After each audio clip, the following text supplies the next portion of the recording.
Hey friends, today we're diving into Philips' latest release in the budget-friendly projector space, the Neopix 750. So if you're looking to get that home cinema vibe without emptying your wallet, this might be just worth checking out, so let's get into it.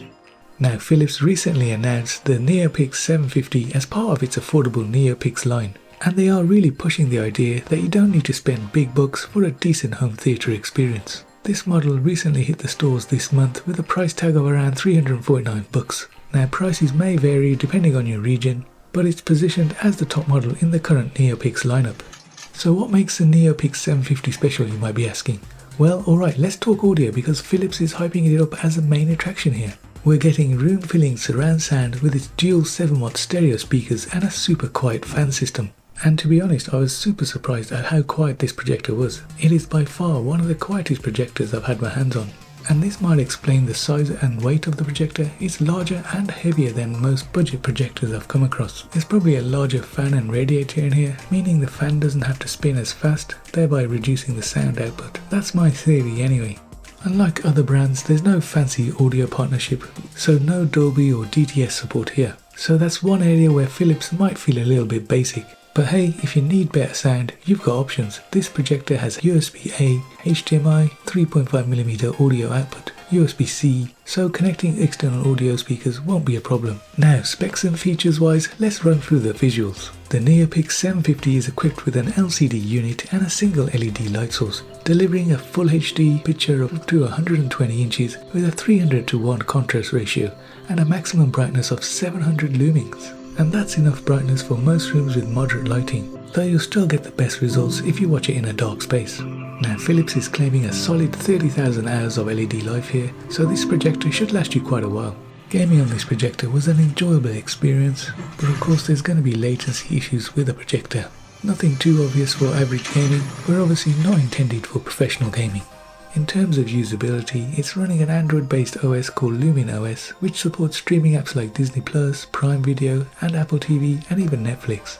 Apps-wise, there's plenty to keep you busy. There's even some gaming apps like Xbox Pass, or if you're just into watching gameplay, there's Twitch. But like I mentioned before, the Neopix 750 is mainly geared towards media playback, and you can get a hint of that by the sheer amount of streaming apps they've got installed. However, some apps aren't supported, so if that's important to you, you might want to grab a streaming stick or go down the side loading option.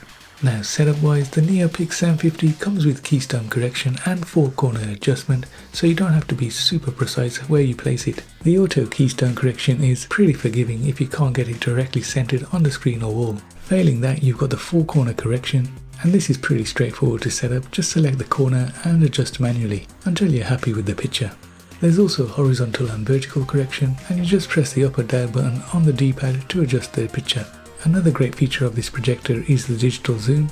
So let's say you've only got a small area of wall to project on.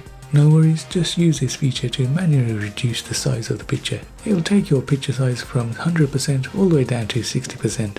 Now, while we're here, let's take a look at the other settings we've got. We've got power settings, we've got timed shutdown, and we can automatically shut off the projector after an hour, 3 hours, or a custom time setting.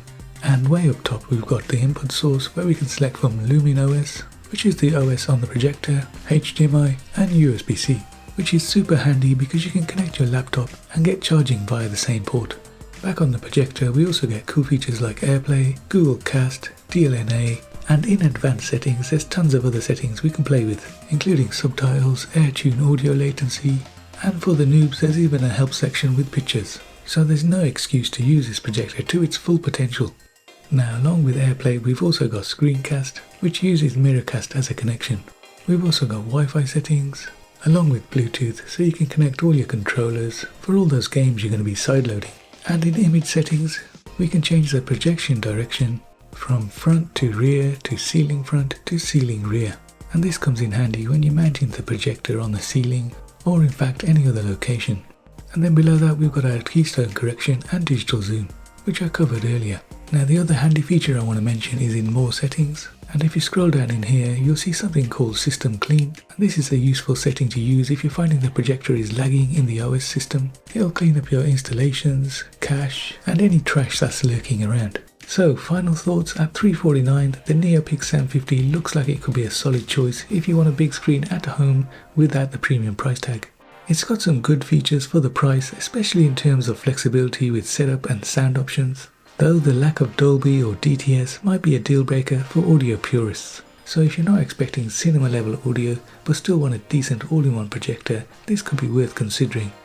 Alright, that's all for now. Let me know in the comments if you're excited about the Neopix 750 or if you're holding out for something else in the affordable projector space. And as always, make sure to subscribe for more tech breakdowns and reviews. See you in the next one.